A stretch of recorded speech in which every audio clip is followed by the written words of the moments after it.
kita ya Ustadz Syam ya. Makanya kita minta pertolongannya sama Allah ya. Iya. Masya Allah, jazakallah khair Ustadz Syam. Nah kalau misalnya kita sudah diserang seperti itu untuk kita, keluarga kita. Tadi ada lagi pertanyaan tuh, usaha kita juga bisa nggak? Tuh tadi aku nanya sama Ustadz Anas tuh. Tapi bener ya seperti Ustadz Maulana bilang loh. Bajunya bagus. Saya kira bilang temanya tadi. Bukan, oh iya bagus. Enggak. Tapi bener bisa nyerang usaha ya Ustadz Anas ya? Bisa. Nah itu bagaimana cara menghancurkannya kalau misalnya na'udzubillah min zalik, usaha kita sudah diserang seperti hal-hal yang seperti ini, diserang sama yang seperti ini. Aku mohon penjelasan Ustadz Anas Kurdi, silakan. Ya. Bismillahirrahmanirrahim.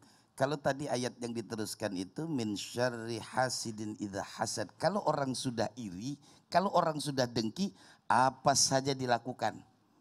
Apalagi terkait dengan usaha yang kita sedang garap, itu pasti terjadi.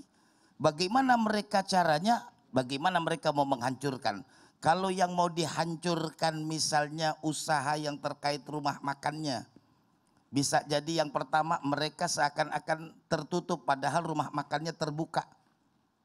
Orang lewat kayaknya kamu tutup mulu ya? Enggak, buka.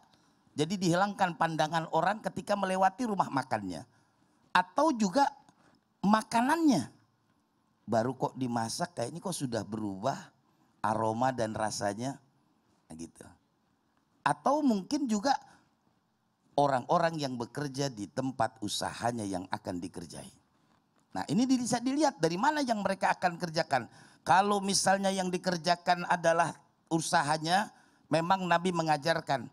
Setiap kita membuka apapun usaha, mulailah dengan basmalah. Yang kedua, mulailah kita dengan bersedekah. Kenapa? Karena ini as-sadaqatu tadfa'ul bala. Sedekah bisa menghindarkan kita dari bala.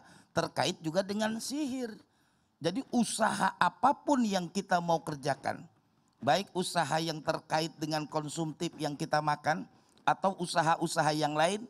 Biasakan awali segala sesuatu dengan basmalah. Yang kedua, awali segala sesuatu dengan sedekah. Ini bisa menghindarkan kita dari berbagai macam serangan-serangan sihir. Kalau kita nggak memulai dengan ini, bagaimana kita bisa terlindung? Ya, nah ini yang perlu diperjelas buat kita ini. Ya, kalau ada serangan dalam usaha-usaha kita, coba kita mulai dengan sedekah. Kita mulai dengan sedekah supaya nanti terhindar dari berbagai macam sihir-sihir yang semacam ini. Karena orang yang hasut, orang yang iri itu pasti ada. Persaingan yang di antara kita ini bahkan terkadang menimbulkan sesuatu yang terkadang bisa membuat orang itu gelap mata apapun dilakukan. Ini yang perlu. Ya, jadi Mas Soni itu apakah diusahakan? Ya kena pasti. Yang terpenting buat kita ini ayo kita jaga-jaga.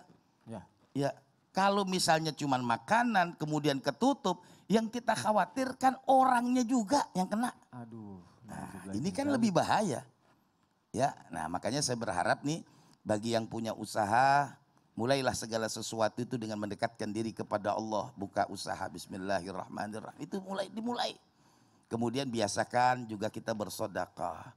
Insya Allah sihir dan segala macam itu akan terhindar dari usaha-usaha kita. Ini yang perlu. Jadi kalau misalnya dia kan bisa meletakkan apapun, kadang-kadang air. Kadang-kadang tadi diceritakan tuh sama Ustadz Maulana, Diam-diam dia tanah kuburan gitu, kan gitu. Ya orang namanya mau berbuat, lakukan kemaksiatan, mau melakukan tindakan-tindakan yang merugikan kita dalam sisi usaha, melakukan melalui jalur sihir. Cara ya. Apa aja. Sebenarnya harusnya lebih baik kita kalau misalnya mau usaha ya persaingannya secara sehat lah ya, jangan sampai kayak gitu. Tapi mungkin seperti yang Ustadz Anas jelaskan, semua kan terjadi atas kehendak Allah, makanya kita minta pertolongannya sama Allah. Betul, ya Ustadz ya. Iya. Kalau misalnya itu terjadi pada usaha kita nih, jamaah yang ada di rumah seperti Ustadz Anas bilang, cukup kita banyak berdoa, bismillah sebelum kita membuka dan juga banyak bersedekah. Masya Allah, jazakallah khair Ustadz, terima kasih. Baik jamaah yang ada di rumah, kita lanjutkan lagi.